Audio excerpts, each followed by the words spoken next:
99% అంటే మనకన్నా 1% పిల్లలు మనకన్నా మెరుగైనటువంటి పిల్లలు ఉన్నారని, అందులో మన పిల్లవాడు ఉన్నాడని అర్థం.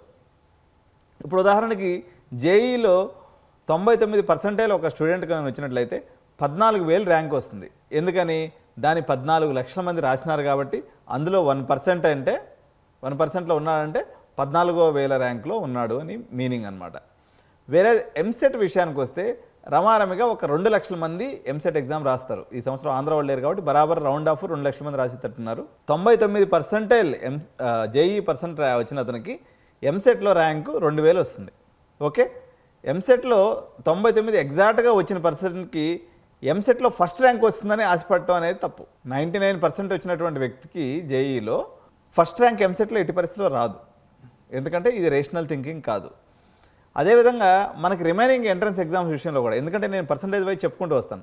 విట్ ఎగ్జామ్కి 2,40,40,000 మంది అపియర్ అవుతున్నారు. 99% జేఈ పర్సంటేజ్ వచ్చిన పర్సన్కి విట్లో 2,400 ర్యాంక్ వస్తుంది. ఈ టేబుల్ మీ అందరికి కూడా డిస్ప్లేలో పెడుతున్నాను. ఇప్పుడు ఇవంతా కూడా ఒక మ్యాథమెటికల్ లాజిక్ మేరకు నేను ఈ టేబుల్ని రూపొందించాను.